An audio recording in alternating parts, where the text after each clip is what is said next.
जो गिरोह हफ्ता वसूली करता हो, जब उसे आप सत्ता के शिखर पर बिठा देंगे तो वह ईडी के गुंडों को भेज के, सीबीआई के गुंडों को भेज के, इनकम टैक्स के गुंडों को भेज करके व्यापारी उद्यमियों को धमकाएंगे, उन पर मुकदमे बनाएंगे, उनसे वसूली करेंगे।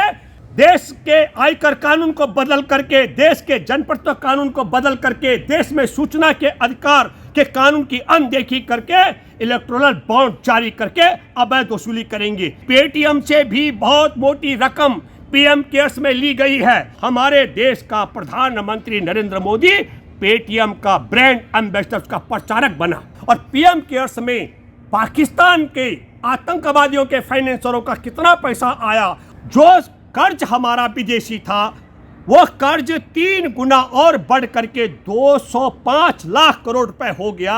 हमारे देश के सरकारी संस्थानों को नीलाम करके पैसा इकट्ठा किया गया।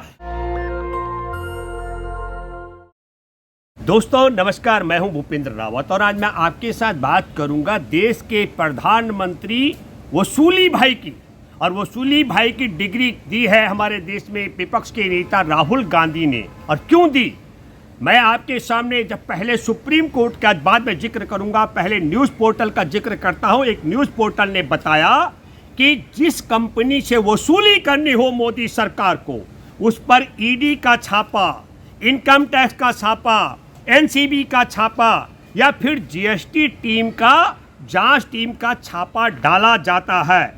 और दूसरा है असंवैधानिक तरीके से इलेक्टोरल बॉन्ड के माध्यम से, और तीसरा पीएम केयर्स के नाम पर, और चौथा है देश की सरकारी संस्थानों को अपने निजी चहेतों के हवाले बेच करने पर उसमें से घूसखोरी का मामला। और मैं आपके माध्यम से कहना चाहता हूं कि न्यूज़ पोर्टल ने बहुत चौंकाने वाला खुलासा किया। बताया कि ईडी के छापे के बाद, सीबीआई के छापे के बाद, इनकम टैक्स के छापे के बाद 30 से ज़्यादा कंपनियों ने 300 करोड़ से ज़्यादा नरेंद्र मोदी के जो लठायत की भूमिका में वसूली की भूमिका निभाने वाले ईडी, सीबीआई और इनकम टैक्स, उसके वसूली करने के लिए जो है तो ना मुस्टंडे गुंडे जाते हो, उस तरीके से जाने के बाद 30 से ज़्यादा कंपनियों ने 300 करोड़ से ज़्यादा भाजपा के खाते में जमा कराया। ये चौंकाने वाली बात है और ये बात बार बार उठती रही है, इसलिए वसूली भाई नाम पड़ा। लेकिन मैं आपके सामने जो 4 मामले मैंने गिनती कराए कि केंद्रीय जांच एजेंसियों के माध्यम से वसूली करना, इलेक्टोरल बॉन्ड के माध्यम से वसूली करना, पीएम केयर्स के माध्यम से वसूली करना और देश के संस्थानों को बेच करके उसमें हिस्सेदारी लेने का जो तरीका है। दूसरा बड़ा मामला आपके सामने इलेक्टोरल बॉन्ड का हमारे देश की संवैधानिक बेंच सुप्रीम कोर्ट में सिद्ध कर चुकी है।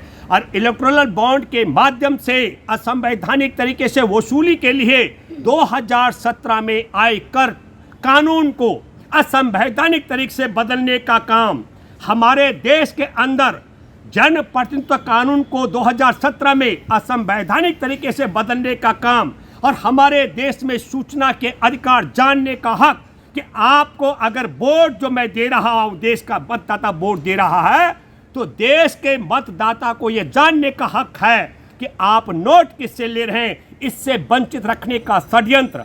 और इलेक्टोरल बॉन्ड असंवैधानिक, ये 4 असंवैधानिक काम सुप्रीम कोर्ट में सिद्ध हो चुके हैं। और मैं आपको बताना चाहता हूं, यह हफ्ता वसूली सिर्फ जीएसटी की टीम से, ईडी की टीम से, सीबीआई की टीम से, इनकम टैक्स की टीम भेज करके नहीं हो रहा है। इनका ट्रैक रिकॉर्ड है। सोहराबुद्दीन गुजरात के, जिसका फेक इनकाउंटर में हत्या कर दी गई, वहाँ गुजरात, महाराष्ट्र और राजस्थान के बीच में जो मार्बल के व्यापारी थे, उनसे इस गिरोह के लिए हफ्ता वसूली का काम करता था। और यह हफ्ता वसूली के काम में 2 किस्म की बातें थी। एक, जो सीधे सीधे व्यापारी इस गिरोह को हफ्ता वसूली का हिस्सा देते थे, और 2, जिनको सोहराबुद्दीन के माध्यम से वसूली कराई जाती थी। और सोहराबुद्दीन ने इनके उन व्यापारियों पर हाथ डाला जो व्यापारी सीधा सीधा इस गिरोह को पैसा दे रहे थे। ये पब्लिक डोमेन में है जो मैं बात कर रहा हूं। तो आप समझ लो कि राजस्थान से गुजरात में मार्बल सप्लाई करने वालों से जो गिरोह हफ्ता वसूली करता हो, जब उसे आप सत्ता के शिखर पर बिठा देंगे तो वह ईडी के गुंडों को भेज के, सीबीआई के गुंडों को भेज के, इनकम टैक्स के गुंडों को भेज करके, जीएसटी की टीम के नाम पर गुंडों को भेज करके व्यापारी उद्यमियों को धमकाएंगे, उन पर मुकदमे बनाएंगे, उनसे वसूली करेंगे, जो अभी एक न्यूज पोर्टल ने पोल खोल कर दी है। और दूसरा, वो हमारे देश में असंवैधानिक तरीके से देश के आयकर कानून को बदल करके, देश के जनप्रतिनिधित्व कानून को बदल करके, देश में सूचना के अधिकार के कानून की अनदेखी करके इलेक्टोरल बॉन्ड जारी करके अवैध वसूली करेंगे। अब इसमें भी एक और नया पेच है, पेच बड़ा रोचक है।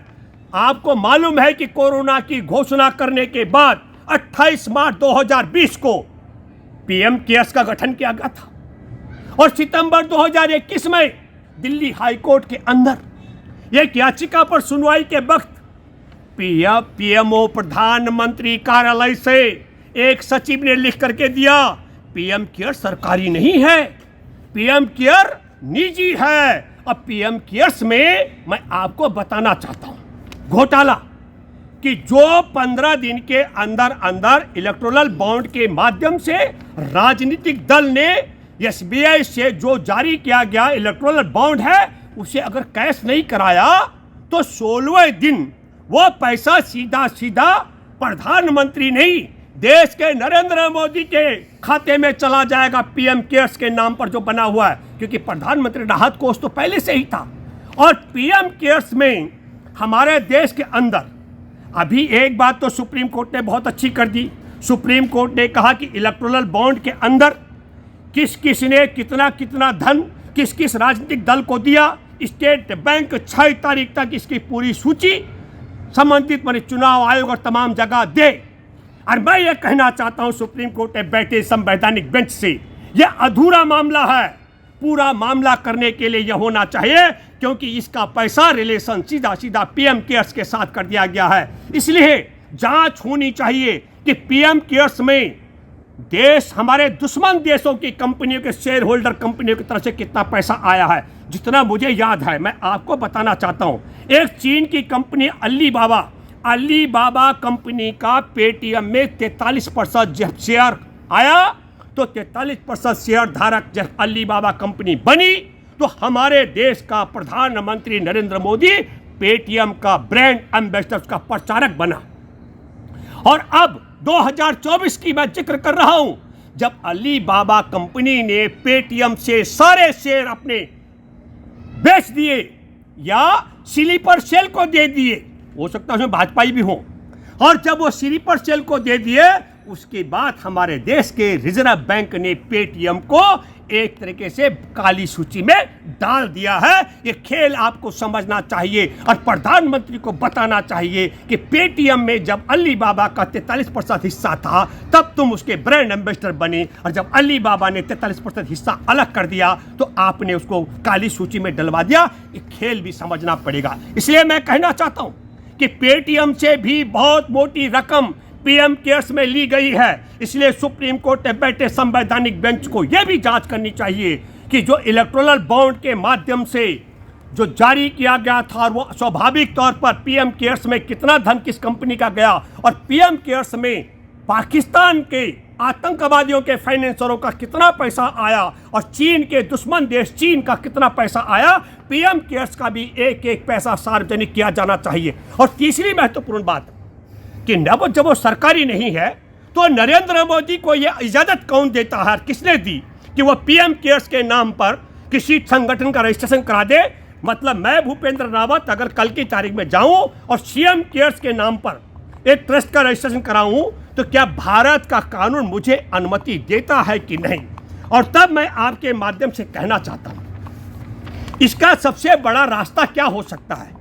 एक हमारे देश की संवैधानिक बेंच को यह फैसला भी करना चाहिए, जांच करनी चाहिए कि हमारे देश के सरकारी संस्थानों को अपनी चहेती कंपनियों को बेचते समय नरेंद्र मोदी जो पीएम केयर्स में पैसा लिया, अपना संगठन जो अवैध तरीके से इलेक्टोरल बॉन्ड के माध्यम से असंवैधानिक तरीके से पैसा लिया, और जो हमारे देश में ईडी, सीबीआई, इनकम टैक्स की रेड करवाकर, मुकदमे दर्ज कराकर कंपनियों से वसूली कर रहा है, उसी नरेंद्र मोदी की सरकार ने देश के सरकारी संस्थानों को बेच करके कितनी कितनी वसूली की, इसकी पूरी ऑडिट होनी चाहिए।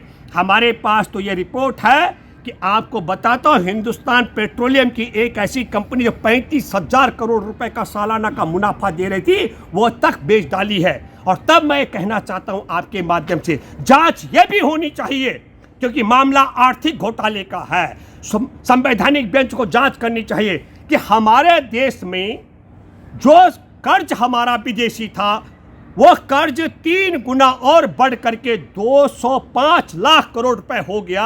हमारे देश के सरकारी संस्थानों को नीलाम करके पैसा इकट्ठा किया गया, हमारे देश के सरकारी संस्थानों का शेयर बेचकर पैसा इकट्ठा किया गया, हमारे देश के 400 रुपए कीमत का सिलेंडर 1100 रुपए में बिकवा कर, पूरे कोरोना काल में मुफ्त में जो पेट्रोल आ रहा था 100 रुपए से महंगा बिकवा करके, और हमारे देश में आटा, चावल और दाल पर भी और पेन पेंसिल पर टैक्स लगा करके जो वसूली की गई है। तो एक तरफ हमारा दुनिया में सबसे ज्यादा बड़े कर्जदार अंतर्राष्ट्रीय मुद्रा कोष चुनौती दे चुका है, और फिर कहा जा रहा है कि हम 5 ट्रिलियन की तरफ जा रहे हैं। मुझे लगता है कि इसकी भी पूरी जांच पड़ताल संवैधानिक बेंच को संज्ञान, क्योंकि यह पूरा आर्थिक घोटाले का मामला है, इसलिए।